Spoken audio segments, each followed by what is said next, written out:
Hello, everyone, and welcome to Overtime. I'd like to very quickly here just check our systems. So if I could get a 1 in the live chat if you can hear me, and a 2 if you can't.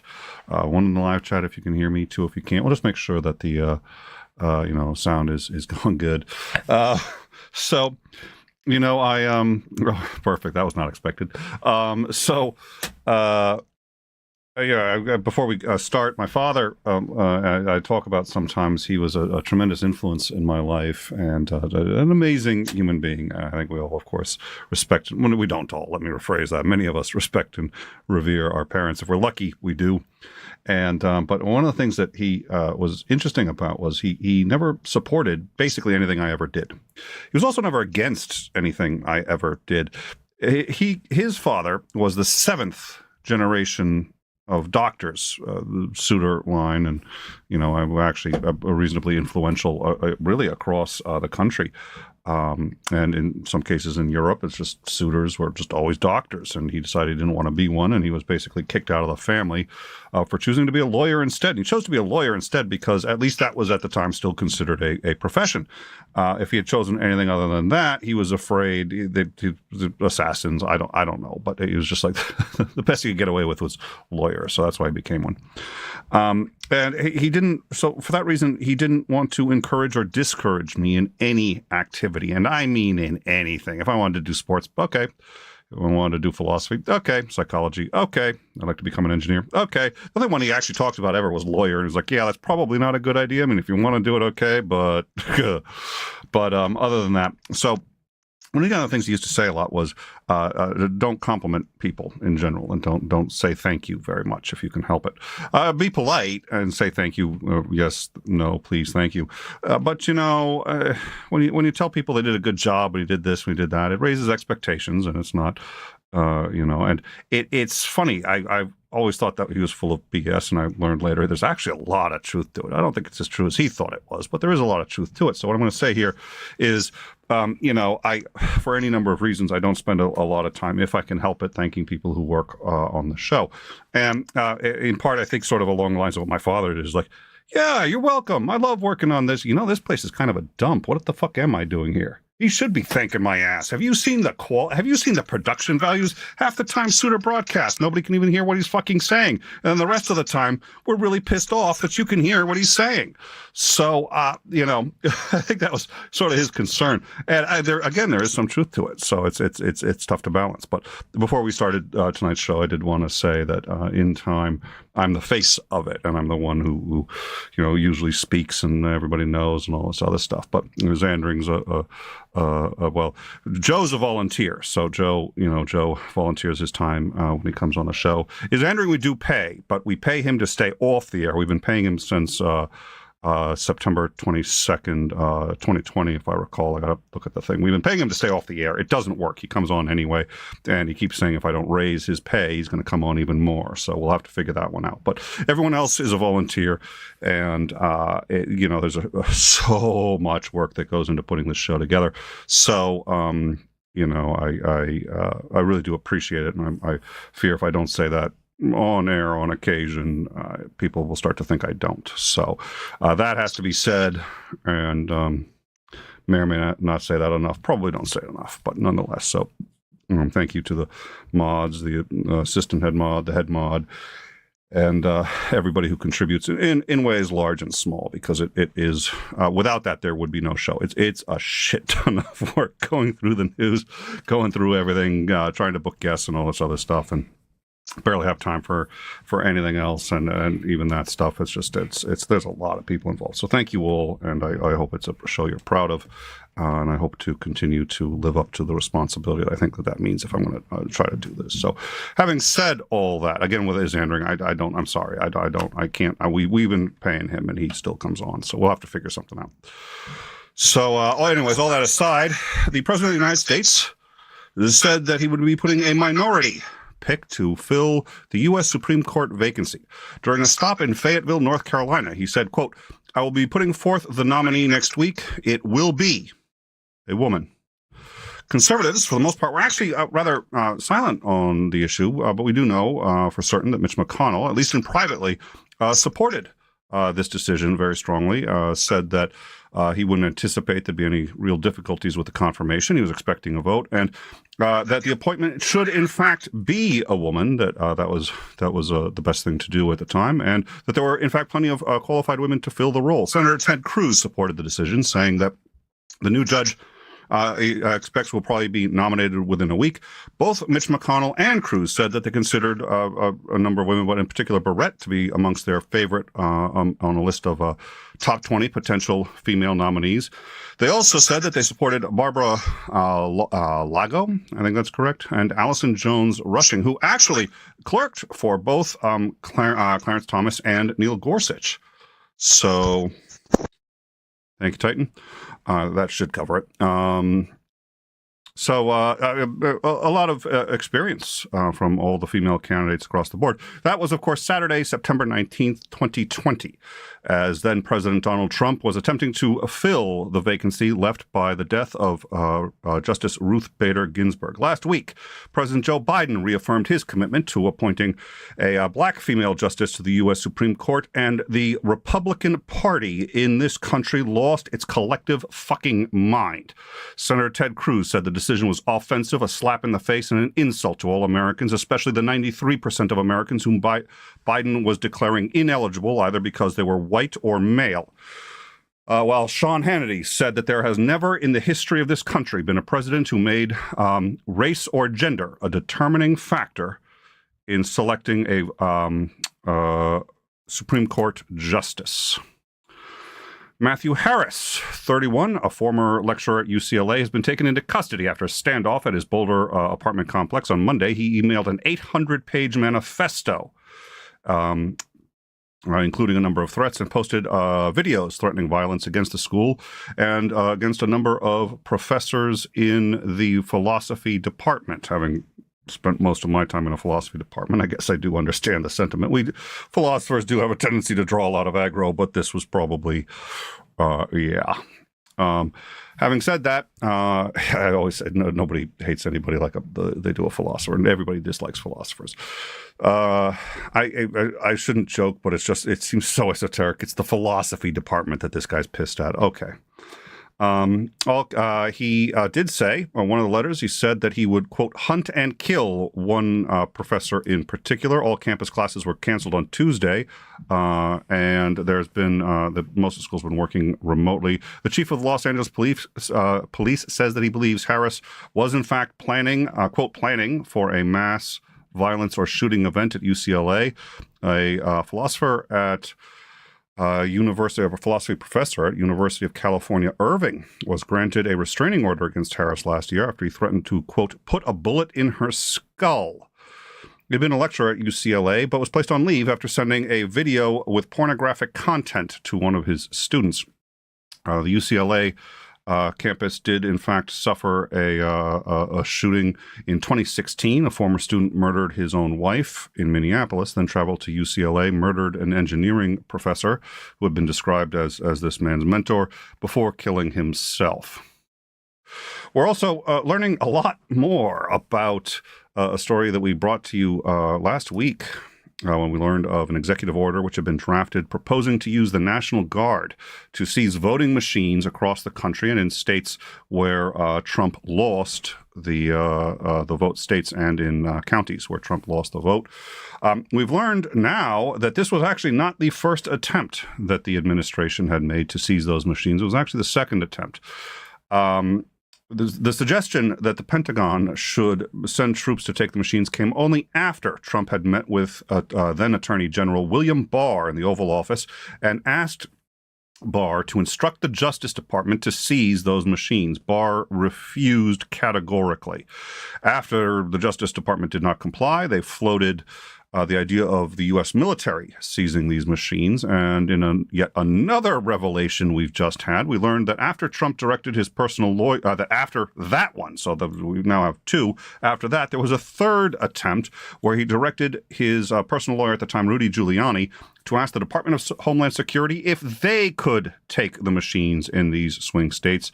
Giuliani called in the acting Deputy Secretary of Homeland Security, who said that he lacked the authority to audit or to impound those machines. We're also learning that Rudy Giuliani was actually vehemently opposed to the idea of the U.S. military coming in and seizing those machines. Tensions apparently came to a head in the Oval Office during a meeting on December 18th when Mr. Flynn, Ms. Powell, and Mr. Byrne were present, and they all suggested quite strongly that the U.S. military should steal those machines in what would have been a coup d'etat against the legitimate votes and voters of those states. We now have confirmed evidence of at least those three proposals, which included three different federal departments, the Justice Department, the Department of Homeland Security, and the Department of Defense, all to allegedly impound voting machines in districts and states which voted against Trump in an effort to overturn the results of an election. During this process, he was deliberately selling lies about the integrity of these machines and of the company that manufactured them, Dominion Voting Systems. These lies were repeated by pundits on conservative news, most notably Fox News. These lies, ostensibly to cover an attempt to steal the voting machines from the states and to overturn the results of the victor chosen by popular vote by a majority of Americans. In this, ostensibly, I'm told, at least, the greatest democracy in the world, inflamed the far right so much that on January 6th, a riot occurred where they broke into the Capitol, stealing and ransacking the offices, and where several teams of seditionists looked for both Nancy Pelosi and Vice President Mike Pence, having just erected a gallows on the Capitol lawn. Yeah, DeFreak, not according to me, according to the U.S. government, the FBI, and every independent organization that's looked at it, and countries, by the way, that aren't friends of ours who concur. So, yeah, that's not up for debate. None of that's up for debate. At any rate, in Houston on Saturday, this misinformation led really eventually to some catastrophic results that we have been unable to roll back. Everyone is still suspicious of this process, suspicious of what happened. Trump's own independent forensic analysts went in, looked at it, and found that Biden won, which obviously means they must be lying. This is what happens when you go in assuming your conclusions, which is what's been happening here. They're just going to keep finding them until they find somebody, some independent forensic analysis who's willing to say it wasn't, and they're just going to keep firing people until they find someone who'll say it. Pay enough people enough money, guess what? You'll find someone. At any rate, Mark Twain famously said that a lie can get halfway around the world while the truth is still tying its shoes. Ryan D. Kelly, a candidate for governor of Michigan, told prospective poll workers to unplug tabulation machines in the future if they suspect fraud in the 2020 election, which would disenfranchise any of the other voters. Some of these machines, there are people who wait in line for 8 hours and still don't get a chance to vote because there aren't enough machines, believe it or not, in impoverished areas where they can't seem to afford it and where people can't actually afford to take the time off from work. Nonetheless, he said that we should unplug those machines, and he told people that, it was a state Senate candidate, Mike Detmer, who said, quote, "We need to be prepared to lock and load, show up armed," to the election sites. In Houston on Saturday, Donald Trump, the former president of the United States, said that he envisioned a tank attacking and collapsing the NATO headquarters in one shot, and that he told his supporters that if he becomes president in 2024, he would pardon the people charged with criminal offenses, now in excess of 700 of them, in connection with the January 6th assault on the Capitol. Protesters in Canada protesting regulations which will require truck drivers entering either the U.S. or Canada to be fully vaccinated have started to turn violent. The Canadian Prime Minister, Justin Trudeau, and his family had to be evacuated from their home in Ottawa to a secret location as thousands poured into the capital to protest the vaccine mandates. The mayor of, and I've honestly forgotten, I've forgotten the mayor of the town, but his family has now, people have been coming in, attacking it's gotten, we'll get into it. It's gotten, for Canada, pretty brutal. They're not attacking the Capitol or nothing, but let's see, truckers, including where was I on this thing? Truckers, including a significant element of them from the United States, calling themselves, quote, the Freedom Convoy, have blockaded a border crossing between Canada and the U.S. We got just moments ago that the Royal Canadian Mounted Police have begun forcibly removing people in the blockade. They'd already actually moved a few and were allowing some traffic through. But there had been violence, including reports of protesters assaulting the Royal Canadian Mounted Police and a couple of instances of people trying to ram Canadian officials, including one that ended up in one of the protesters colliding into another civilian vehicle. So that's where we are. You know it's bad when Canada's having riots. Whoopi Goldberg was suspended last night from her role on The View after she declared that the Holocaust was, quote, not about race. She has since apologized and said that, quote, I said something that I feel a responsibility for not having examined because the words upset so many people, which was never my intention. I understand why now, and for that I am deeply grateful because the information I got was really helpful. I said the Holocaust wasn't about race and was instead about man's inhumanity to man. But it is indeed about race because Adolf Hitler and the Nazis considered Jews to be an inferior race. Spotify, the Swedish audio streaming and media service, has been under heavy fire for platforming Joe Rogan, who has routinely spread misinformation about vaccines, COVID in general, and has platformed guests like Alex Jones, the famous conspiracy theorist who was found liable for his repeated claims that the Sandy Hook shooting never happened.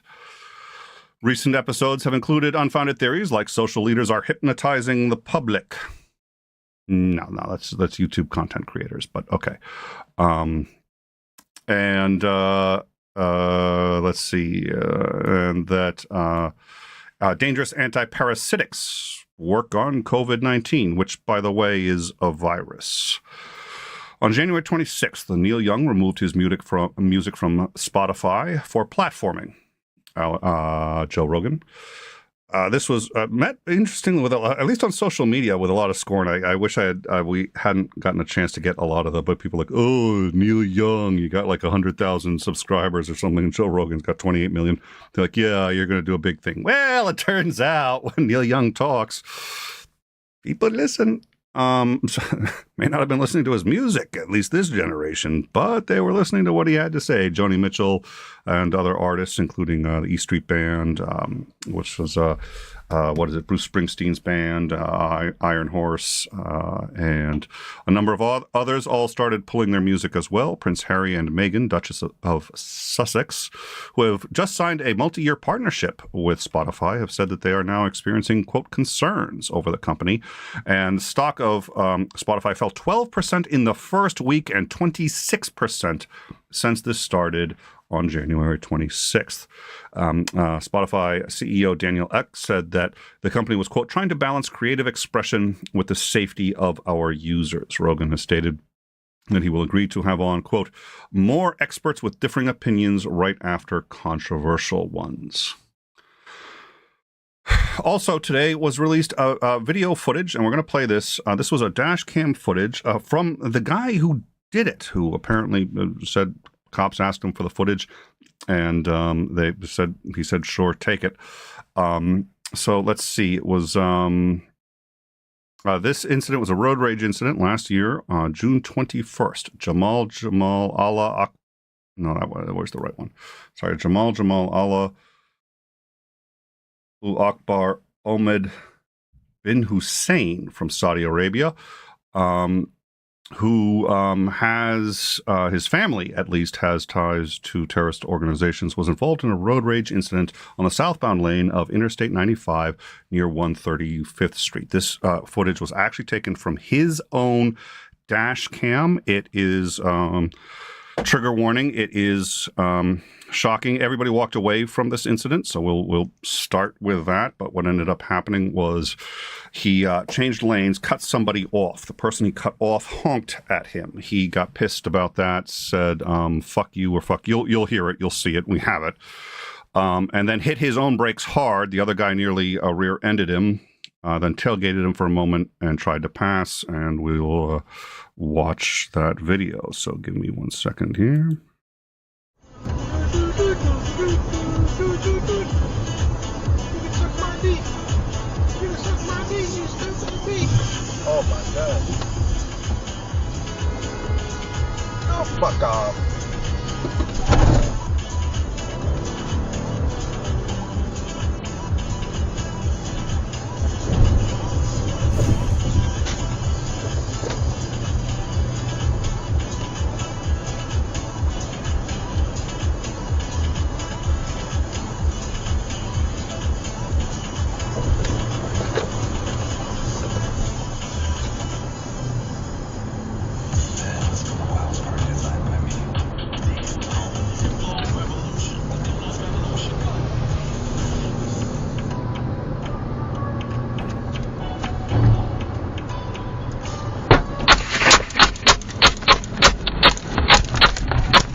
BA in psychology, so I'm not really qualified, but I will tell you, you don't have to be qualified. That man is a psychopath. You can tell because anyone I know that knows anything about guns really doesn't like the idea of ever firing them at another human being, and certainly would need some time to recover from having done so.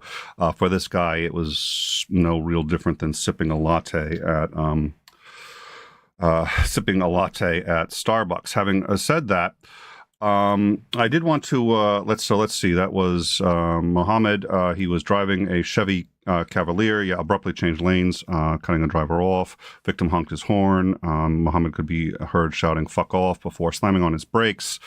Now, nobody was injured in that exchange, believe it or not. Mohammed was. When the police came, he told them that the other driver had fired first at him, and he was simply returning fire. But you can see, and I mean, he's practicing gun safety, and pulls out the gun and say he surrendered this footage to the police. That was last year on June 21st. However, In Time would like to issue a correction. That man, his name is not Jamal Allah Akbar Ahmed bin Hussein Mohammed. His real name is Eric Popper of Deerfield Beach. He is a white guy, 32. That was not the Chevy Cavalier. That was actually a 32,000 Toyota Venza. And he works as a civilian fire inspector for Miami Beach. We apologize for the misidentification there. He is facing multiple felony charges, including aggravated assault.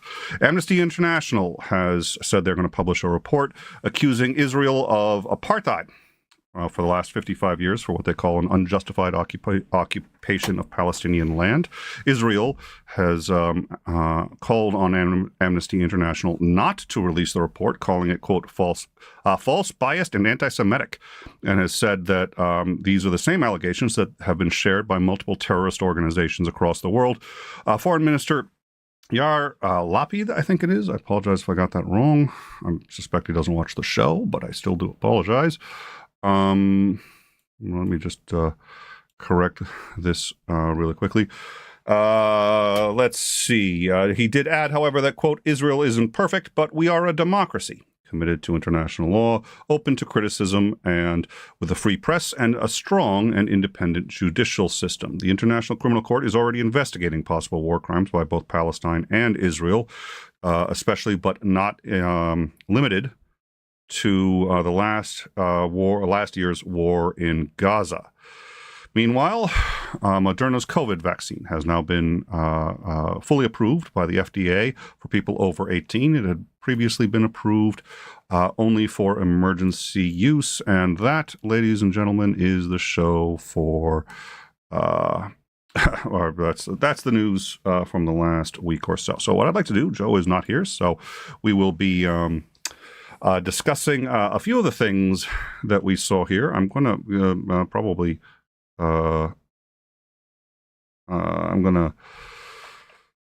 let's see. Yeah. So we're going to talk about some things, and I'm going to give my opinions. Hopefully people in live chat will give their opinions. This isn't normally as much of a discussion show, so I'll try to go over it quickly, just a little context about what we know and what we've heard. So going backwards, the Israel, where I think the evidence that Israel has done a number of really really bad things is reasonably obvious. you'd think that would be something to be like, oh, well, they're terrible and this and that. They're under a tremendous amount of pressure and stress. They're in a very difficult situation. And they view everything as an existential threat to Israel, in part because almost everything is, in fact, an existential threat to Israel. Having said that, obviously, that cannot be a justification for war crimes. And I think these investigations are a good idea. I think there's evidence that they may well have committed war crimes. We discussed this last year during the Gaza war, and it was very difficult. I don't like to say it because I am glad that they are a U.S. ally, and I think the U.S. should be allied with them. But having said that, the truth is the truth, and it's difficult also because, unfortunately, there's been so much anti-Semitism, and there's always difficulty when a party, either an individual, a minority of any kind, a race, a nation has been oppressed and attacked for so long that when they do something straight up wrong, it's very hard to escape being called any kind of pejorative for criticizing that minority, when in fact they're human like everybody else and make mistakes and have to be held to the same standards. It's an extraordinarily difficult position, but let justice be done, though thy heavens fall. They have to be investigated, and we have to be honest about it, and we have to do our best to make sure that those investigations are honest and done appropriately. And that's all we can do, and sometimes they aren't.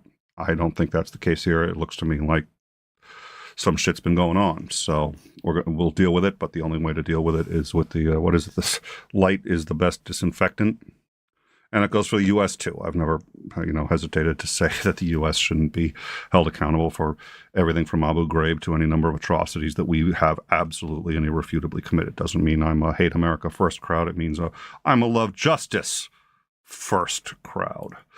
At any rate, as to the shooting. Yeah, that was Eric Popper of Deerfield Beach. Looks Arab. Looks like no, he was a white guy. And I that doesn't mean all white guys are dangerous. And it doesn't mean, but that was most domestic terrorism in the U.S. is committed by white males. Doesn't look that way. Doesn't seem that way. It's because our news doesn't really tend to care when it's a white male, or at least advertise that it's a white male. And how many times have people said, oh, well, there's that time that Muslim guy shot up this, and this. It's like, that was not a Muslim guy. I don't know what religion he was, but he wasn't Muslim, and he certainly wasn't Arab. He was a white guy. Most school shootings, white guys. And I'm not trying to, all I'm trying to suggest is all of us are pretty dangerous motherfuckers if we choose to be. I find it interesting that we ignore certain sects of it when a Muslim or a guy who looks like he could be Muslim just because of the color of his skin, even though religion has nothing, we won't even go there.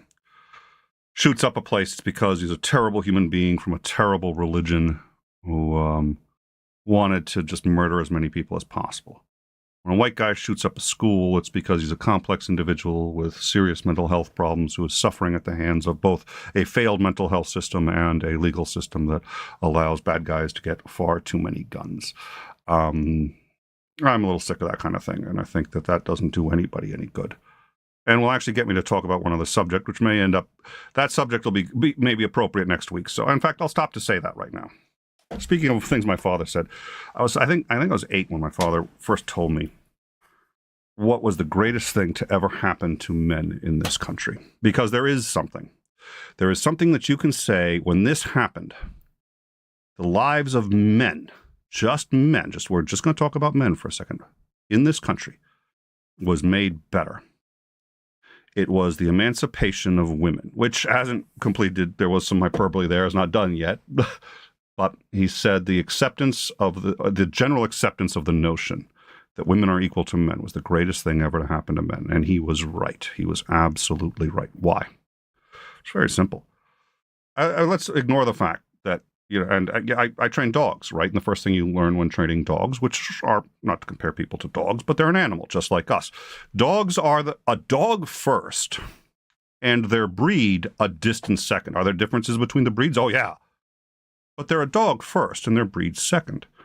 Men, women, anybody of any race, well, races are real, genders are real, sexes are real, but we're human beings first, and our gender, sex, race a distant distant, and I mean distant fucking second. But we have a tendency to exaggerate differences.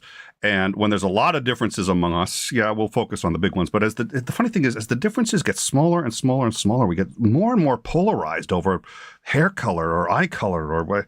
And it's like this is nothing compared to what actually fucking unites us. But we're going to drop all that. We're going to drop about the fact that these are my brothers and sisters that are being oppressed and hurt by either racism, sexism, or anything like that. Let's just drop all of that. They're all good reasons, and they're all sufficient. Let's drop that. Let's just talk about unadulterated self-interest. Albert Einstein is often credited with creating the, the theory of relativity. He didn't do that. He didn't create anything. Albert Einstein, I don't think, created a thing in his fucking life. He wasn't an inventor. He discovered it, and what that means is that if he hadn't come along, somebody else would have figured it out because it was always there. Fire was discovered, electricity was discovered, and if these things hadn't been discovered by one person, somebody else would have done it. So it's great that we had Einstein, and he furthered the advancement of the human race, and we have so many scientists who have furthered the advancement of the human race. But the human race has been mostly advanced by men. Why? Why? Because women have not even been allowed to participate. Here's the question. How many young black girls were as smart as Albert Einstein in human history? I have to believe there was at least one, probably more. Well, why haven't we heard of them? Because they were not allowed to participate. Because they were told that your opinions are worthless. So even if in the course of human history, they were even allowed to advance through any kind, if they didn't starve to death, which is a problem that we've only kind of gotten a handle on in the last century. If they weren't enslaved, if they were in just 150 years ago, the most progressive place for that 150 years ago, they wouldn't have been allowed to share their ideas with anybody. I guarantee you there have been other Einsteins in the past. By saying that men are superior, should be the only ones allowed to talk, just by nature of having those particular genitals, we have denied not women, everybody, the fruits of those labors. We are in a happier, healthier time than we have ever been in human history. So my question to you is this: where would we be now if we had never had slavery? Where would we be now if everybody had been equal from day one and everybody was encouraged to be the best them that they could be? It has to be noted that this country was built by slaves. And so there's a decent argument to be made. I'm sorry, but there is, that slaves really helped set the foundations for this country and allowed progress to continue because, hey, if we had to pay for the labor, can you imagine what that would have cost? And there is truth to that. But how much intellectual labor did we lose? How much of artistic labor did we lose by forcing people who we had no moral authority to force in the first place into doing these things? Well, never mind the fact that men have a lower life expectancy, we get more of the heart attacks, and it's no reason why. This culture also expects of men that it's changing, thank God, but has expected that men, men feel, let me rephrase that, men feel the expectation that they have to be perfect and they have to always be right. And it's become so pathological that if you ask a guy for directions and he doesn't know what they are, he's going to make them up or really flip the fuck out if you decide you're going to ask Google.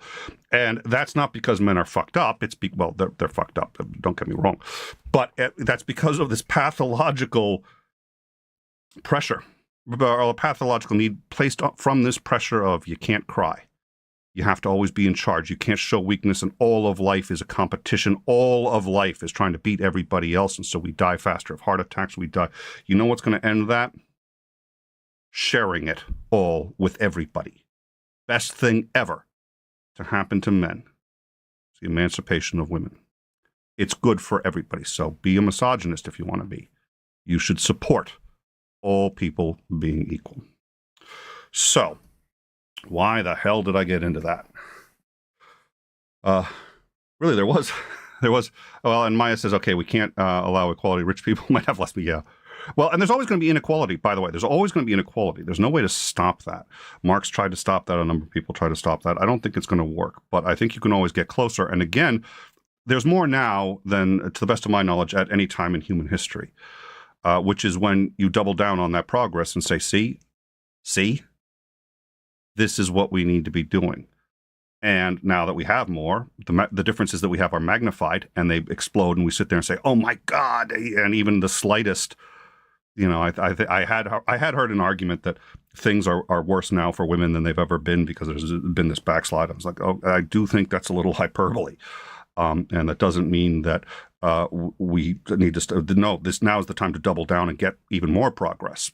But let's not let the differences, which are getting smaller and smaller, do what they always do when they get smaller and smaller, which is appear bigger, bigger, and bigger. This is actually going to tie into what Whoopi Goldberg said about Adolf Hitler. It has something to do with, again, white guys. A white guy shoots up a school, kills a whole bunch of children. He's a complex individual. A Muslim does it. Well, he's a Muslim. And that only hurts us. That attitude hurts everybody. It doesn't just hurt Muslims. It hurts the white guys. It hurts everybody. Whoopi Goldberg, I'm a little more on her side with this. Whoopi Goldberg was suspended last night from her role on The View after she declared that the Holocaust was not about race. She's actually largely right. It wasn't. It seems that way because he was targeting a racial group and he was exterminating them. The problem is, Auschwitz alone could have exterminated all the Jews and reasonably quickly. Every single one of the extermination camps were permanent installations.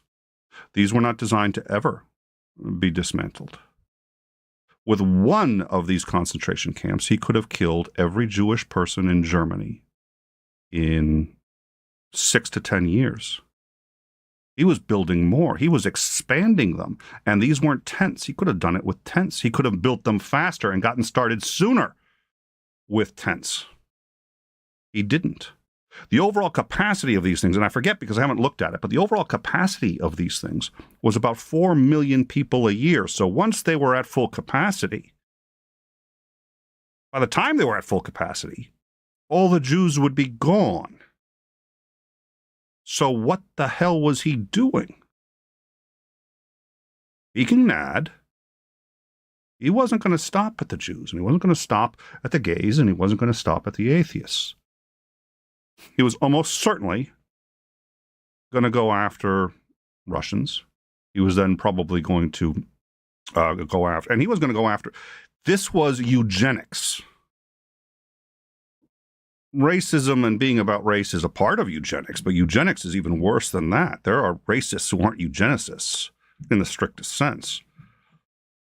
Hitler would not have stopped until he had eliminated every Asian, every American, and yeah, one's a country, one's a doesn't matter. He didn't give a fuck.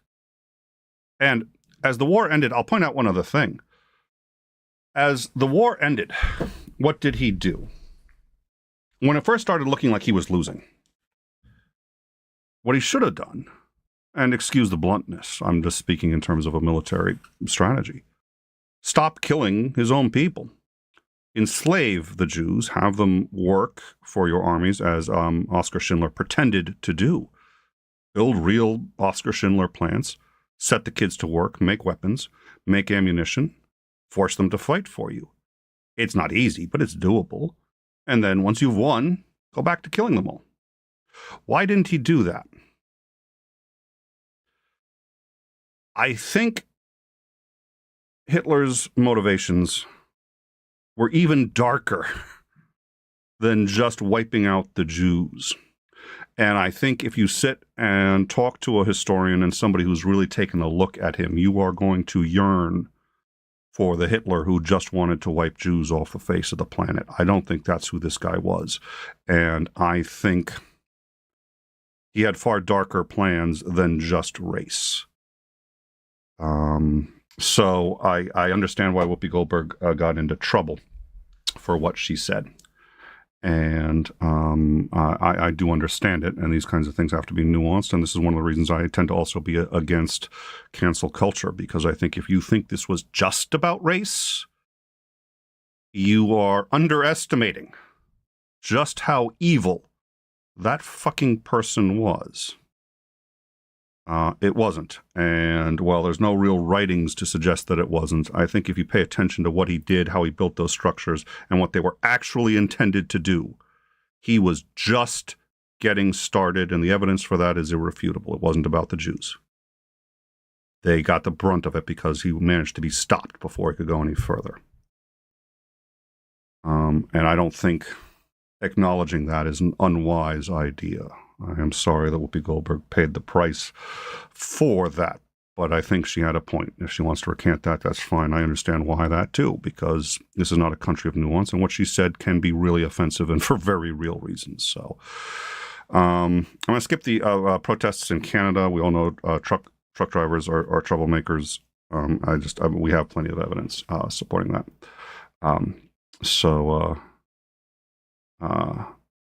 Yeah. Oh, yeah. No, he had plans. Hitler had plans. Hitler probably meant Auschwitz to run for about 30 years. That's what we're thinking. Auschwitz was probably intended to run for 30 years. Okay, if that's his intention, what the hell was his plan? Because there aren't enough Jews to do that. There aren't. Period. There never was. So what was he planning? And Auschwitz was not the only place. If he was planning that to run for 35 years, we've dropped the ball on something. At any rate, so let's see, moving forward, and well, I'm not going to discuss why I get into that topic so much. Trump is all of that stuff is. I'm going to skip that because we've gone over that so many times.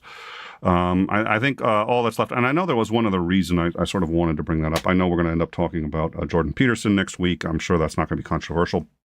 We're going to limit it to one very small arena, which was a particular interview we had, which I found rather remarkable. He's said a lot of things. What they mean, I think, is not easy to unpack, and I'm not sure that and we're not going to attempt to do that. We're going to be talking about the Newman interview, which was famous for reasons other than what he claimed on that interview. It was an astonishing interview on many fronts. At any rate, I didn't know who Jordan Peterson was. I'd heard of him. I first heard of him 5 years ago, and I didn't even bother. I had never heard his voice, I think, until about 3 or 4 months ago. I said, okay, why don't I figure out who this guy is? I don't know that I have figured it out, but it's about time we talked about it. At any rate, but I did find interesting. So yeah, the Trump did say that he was going to nominate a woman, and he gave a list, only 20 women.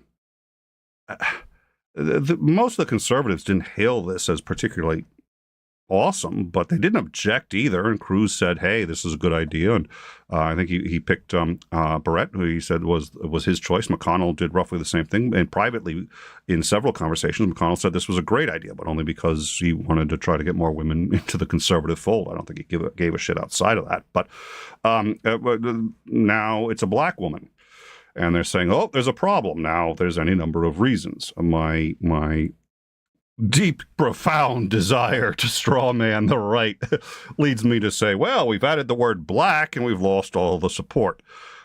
There probably is a little truth to that. That's one thing that makes straw man's work, is usually when there's a little truth to that. And certainly you tend to find a greater proportion of bigoted, at least when it comes to race, people in the Republican Party. But I don't think that's the big reason. The big reason isn't that you add the word black to it. The big reason is it's a way to fight and to oppose.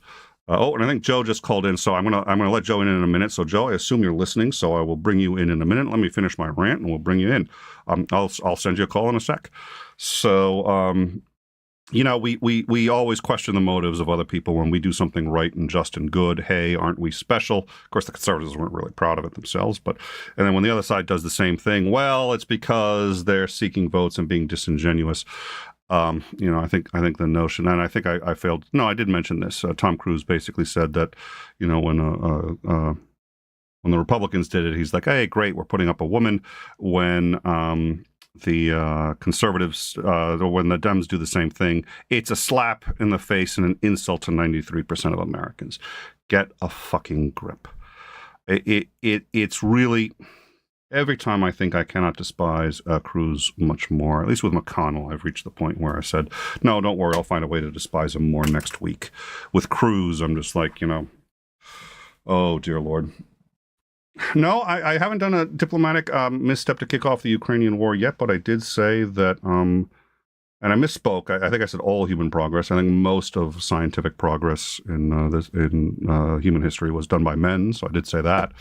And if you'd like to take that out of context, I'm going to be hung tomorrow for it. But I think the larger context was worth maintaining. But having said that, I did just repeat it without the larger context, Pat. So we'll see how that works out.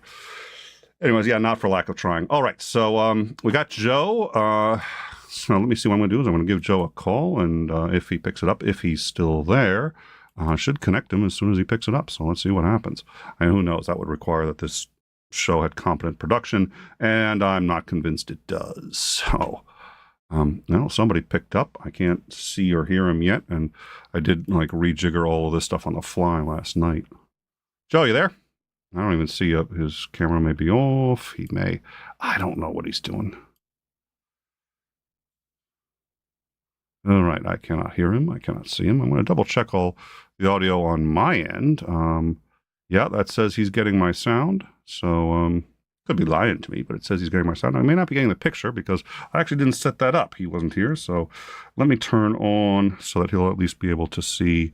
So let's see, that would be, we'll turn on the external. That'll give him a good view of my pretty face, which he should be able to see now, but I'm going to double check that. And where'd that go? Oh, that's not going over there. Where's my face? There's my face. So he should be able to see my face, but I don't hear what he's saying. So we'll give him another minute to try to sort out the sound. And yeah, maybe he butt dialed into the show.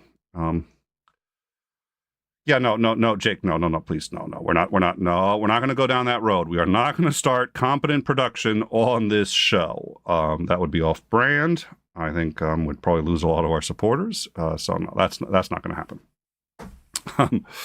So trust me, any competence that you see on In Time is merely by accident or a coincidence. So,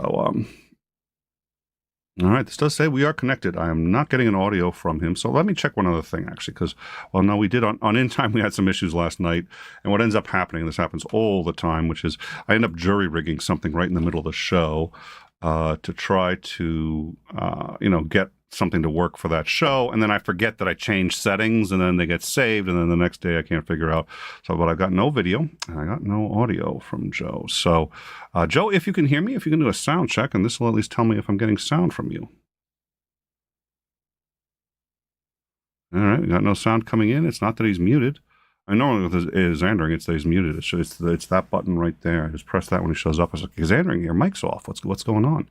But in this case with Joe, his mic really does seem to be off. Or, anyways, I don't know what's going on. All I see is a blank screen. So Joe, feel free to call back, and if I don't hear from you in a minute, we'll just we'll call it a show. So let me boom. There you go. I'll turn the auto back on. It's what would you? Yeah, it's okay. So, I can turn the auto answer back on. I actually don't like having that on because then it's just like anybody who calls in, poof, you're connected to the show. But usually Joe's one of a very select number of people who actually have the number. But it does actually, it's you turn it on auto, and as soon as you hit that dial, poof, you're into the show. The screen pops up. I had Joe. That happened once we were talking, and all of a sudden Joe's there. I was like, wow! He's on the screen. I was like, I forgot it was set to auto.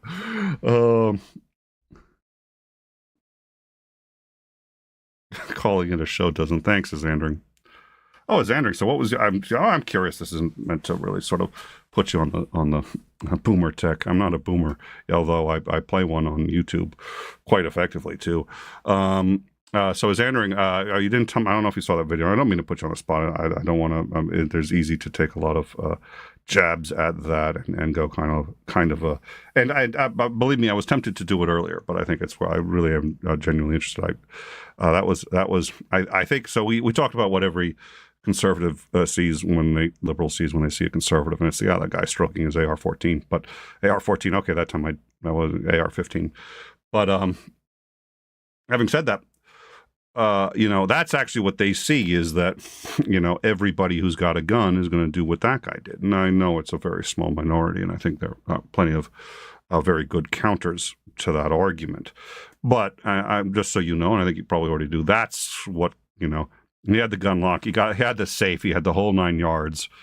That's what liberals are afraid of. They're afraid of everybody having that kind of power and without any real justification for them having it. Yeah, he did a good job on that. He did, right? I was impressed. He was able to open it while driving. And to be fair, I've heard many states have been recently enacting laws against texting while driving, which I think is good. But I haven't heard of one that says you can't open a gun safe while driving. So I think the guy was probably okay there. I can't believe he didn't hit anyone. I didn't count how many shots. I think he got off 6 shots. Had to shoot through his own car, shot through the through the hood of his car, shot through one of the windows. Maybe worth playing again, especially for the new people. So this is, what's his name? Popper. So we'll play this. It's a trigger warning. Good. There's no blood. There's no violence. And there's violence. There's no blood. There's no, and nobody was even injured in this, which is a fucking miracle. Popper was driving down the street, accidentally cut somebody off. That person honked at him, and he got really pissed from that point going forward. So let's bring this back up. And here we go.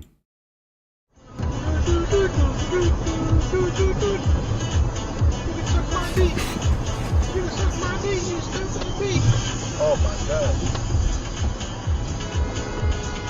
Oh, fuck off.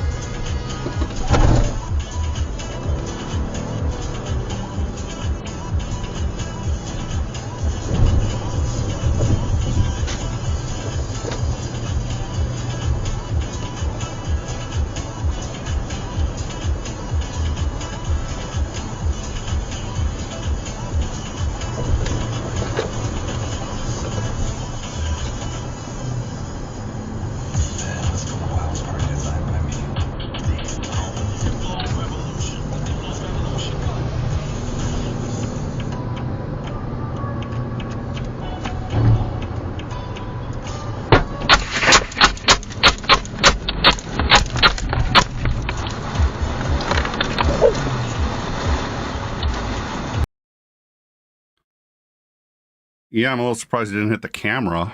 Thank God he did. And he volunteered that. He just surrendered it to police. The police asked him for it, and he said, sure. Now, his excuse was, again, the other guy shot first. Now, the other guy did throw a water bottle at the car, which is why, this is another thing, too. Obviously, that guy's a victim, but I say this in all these instances. I say this, whatever the color, race, gender of the victim. It's like, if you are a victim of any kind of attack, assault, anything like that, your first real responsibility is to try to de-escalate and get out of there and yada, yada, yada. And that doesn't justify in any way whatsoever getting shot at or any of the horrific things that happen to people who don't do that. But in terms of doing the wisest and smartest thing, I'm big shock to everybody, right? Which is when somebody cuts me off or does something that really pisses me off, and even when it was deliberate, which usually it isn't. Attribution error, you think it's not. My thing is, okay, let it go. It ain't worth getting into a thing over. It doesn't matter if I'm right, doesn't matter if I know it. 9 times out of 10, you can get away with it. 1 time out of 10, the guy's got a gun and he's fucking psycho. Or he's got there was the crossbow bolt through the chest one, which is cute. So, throwing a gun in your car is terrible. Yeah, shooting your car isn't a great idea either, to be quite honest. But I saw that video. I checked 3 times because I didn't believe it was real, because it looks comical. It looks like what you see on TikTok. Xander's been sending me all these TikToks. And it's what you'd expect him to be sending, right? It's this really far-right ideology and like why every man, woman, and child in utero should have a gun. And these are the things that is sending me all the time. It's exactly what you'd expect, but this kind of looks like it because it's just like, I'm singing, I'm dancing. Oh, I'm going to start shooting a gun wildly. It's very hard to believe that that's real, but it is. So, all right. Well, I hope it was a good show. I enjoyed it, and I enjoyed planting a couple of flags on a couple of issues. I think there was one other. I've been talking about the Spotify, which I wanted to mention.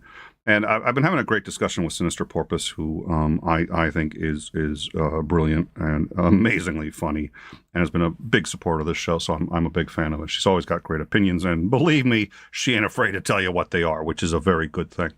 So, but we've been getting into this with Joe Rogan.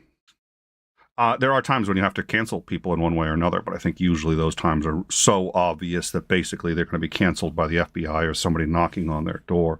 Is what Joe Rogan has been doing and saying dumb? Yes. Is it irresponsible? Yes. Is it dangerous? Yeah, absolutely. What he's saying can get people killed. Is canceling him, A, what they're doing, and B, the first choice? Yes to the first one, no to the other one. He is being canceled because, now it hasn't been successful yet, although I think I heard somewhere that it may have been. They may say they're going to take him down. And I have mixed feelings about that. I'd like to see him come down. I'd like to see him stop doing this because it's fucking dangerous and he has to stop. But there's a right way and a wrong way, and the right way is always the fucking longer one. And there's actual reasons for that. If the right way weren't the longer one, it would just be the way. The same thing they say about the shortcut, right? If the shortcut you're taking was both faster and easier, it wouldn't be a shortcut. It would be the way to get there. Same thing about doing the right thing. There are times you have to stop people, and even if you have to use force, you have to stop them from what they're saying. But those times are really fucking few and far between. And we've gotten to the point where anybody who gets offended by anything has almost an indisposable army, at least from my perspective, at least from what I'm seeing, to shut down whoever or whatever, at least make a stab at it. And it's become the second nature where I envision in the future, teenagers getting together. Oh my God, who did you cancel today? Oh, this person. Have you heard of this person? No, I haven't. I'm going to cancel them right now. I'm going to stop. And it's really going to be a war of attention. People are what's going to be valuable. We're already halfway there anyway, don't get me wrong, but what's going to be valuable isn't going to be money. It's going to be attention. And war isn't going to be over money, at least war in a capitalist sense, not in a physical sense. But it's going to be about who can cancel who the fastest and get everybody. And it is going to be basically a sort of a war based on trying to undermine everybody else and their progress instead of trying to make yourself a better person or better content creator.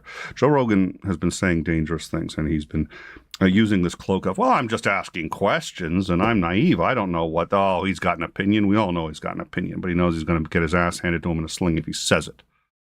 Let's start talking like adults. Let's tell him that we know that, and let's find somewhere where we can talk and and you guys have seen me on Daryl Davis, and you've seen me. And if Daryl Davis can get a member of the KKK, a grand wizard of the KKK, to talk to him as a human being, and then eventually get him to turn around, I have to believe that shutting people down isn't necessarily the best thing. And I got to tell you, we are as close to a civil war as I've ever lived through. And as close to a civil war as we've ever been in modern history. I don't think shutting down people who are saying these things actually helps. I know it feels like it helps because, okay, now they can't say it, but they had followers, and those followers are now going to go underground, and they're going to go to even more dangerous people because they've just had every single conspiracy theory they've ever espoused reaffirmed by shutting that person down. It makes sense to shut them down. You think about the short term, which is they stop saying dangerous shit that's hurting people. But there's always a downside. And I think one of the reasons Trump got elected was because we said, we're going to force our health care plan on you whether you like it or not. I think our health care plan was good for this country. I think our health care plan was the best thing we could have done. But when conservatives said no, we said, well, you know what? You're too stupid to know what's good for you. You vote against your own interests. You vote for the rich white guys. I'm trying to vote for the minorities and stupid people like you. So I'm going to do that's what we said. We as much as said it, and many of us actually said it. And that's certainly what they heard.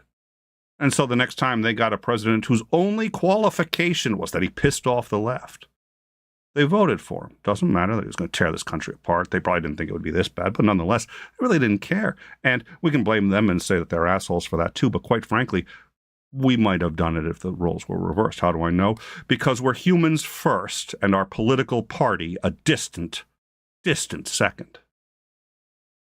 Something even the left seems to have had a hard time understanding, which is very disappointing because that's my party. That's my crew.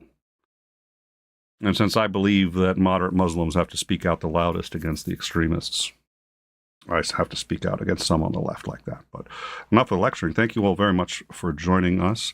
We have a Discord. Listen, I'm sure I've said one or two things that's going to inflame a person or two. Love to hear from you. I've been inflaming friends and foe alike, so you'll have plenty of company. Please do let us know in the... okay, so here's the thing. I didn't get my check from Soros yet, which is just, I don't know what's going on, but, he owns everybody and everything, and it's like, what can I say? I haven't been getting my checks from Soros, Gates, or all the other corporate overlords, because you can tell I have a corporate overlord. That's why the production values on this show are what they are. At any rate, I'll leave a comment. I'll get back to you on the comments. Come into our Discord. Come chat with us. If you like what I said tonight, I appreciate that, and it helps to hear it. So I hope you'll come in and say that, because I like hearing that. If you didn't like it, and I'm serious about this, come in and tell Azandring how much you hated it, because he is the reason that I believe all of these things. I used to be, really far on the left. I met Azandring, and he's been sitting there going, Nick, you want to be on. So if you really hated what you heard tonight, please come to our Discord and blame Azandring. I think we can all. I think that's a policy we can all agree on. I think that's a platform we can all get behind. Having said that, I'll say for once, even on, I can't believe I'm letting myself be recorded. Really do appreciate Azandring too. I let everyone know how much I appreciate them, and I have to be a little careful how much of a hard time I give him, because even though he knows it's a joke, you say that kind of shit enough and they start to think that maybe there's a little reality to it. Nope, none. He's a good guy. Love having him on. Anyways, yeah. So leave us a comment. Come join the Discord. Please like and subscribe. That's a great way to tell us that you appreciate the show and you appreciate the content, even if you don't always agree with it. I'll say this. I'm usually called unreasonably reasonable, and I'll listen to any and all sides. I've got my opinions. I would like to hear yours. So it's how I become a better person, right or wrong. We had that discussion last night. So thank you all for putting up with a great deal of lecturing you on shit. Everyone's been very patient. Have a great evening, folks. We will see you tomorrow. We're going to do our cancel Azandring. There. That is a platform. Now, like I said, when I said like as a last word, exactly right. Now, Amaya's got it. I mean, I don't, like I said. I mean, we've been paying him and saying don't show up, and he keeps. He's like a lost puppy. I don't know what to do with him. I mean, he's a conservative, so I suppose that goes without saying. Okay, I just said I'm going to take. For one day, I'm gonna stop with the jokes. Not for one day, for like 5 minutes, I'm gonna stop with the jokes, because they say behind every joke there's a kernel of truth, and that is not true. But there is behind a lot of them. Sometimes when we can't face something that we don't want to, so we joke about it. And that's why we joke also about things like death and stuff like that. It's the only way to deal with it. But sometimes things are just funny because it's playful ribbing and all this other stuff. And so, but you still got to be careful to make sure somebody doesn't subconsciously think you're crossing from one to the other. So at any rate, appreciate, like I said, Maya, Titan, Azandring, Joe, and those are the most obvious ones, but so many people who contribute to this and who contribute to my understanding of my own beliefs. And Porpoise, who's putting up with me arguing with her on Twitter. So thank you. So having said all that, next week we're going to do just it's so easy to just say Jordan Peterson is X, Y, and Z and leave it at that. And I think if you think he knows what he's talking about, then he's an important person, and nobody should dismiss him because he's saying important things. And he's saying some rather. He's essentially forecasting, as I understand it, the death of Western civilization. So if you think he's right, he's probably worth listening to. If you think he's wrong, well, he's got a lot of followers, and he's saying things that are getting a lot of people riled up. So I think it would also be a mistake to dismiss him. So I don't think there are very, very many circumstances where he's an easily dismissible person either way. So we're going to talk not It's going to be a very narrow scope on Tuesday. We'll talk about it then. And, maybe we'll broaden the scope. Maybe we won't, based on sort of interest of other people and our own interest, because he's also not necessarily someone that, he's not going to dedicate a whole, we'll figure it out. But next week, Tuesday, we'll be talking about Jordan Peterson. It was all Alexandering's idea. I said no, and he was just like, we're going to do it. Subliminal programming. He did this headphones. He hacked in. It was just like, we're going to talk about Jordan. All right. Thank you all very much. We will see you next week. Night. Welcome to In Time. Please don't forget to like, subscribe, and hit that bell for notifications. We read all of your comments, and if you like this video, please don't forget to share.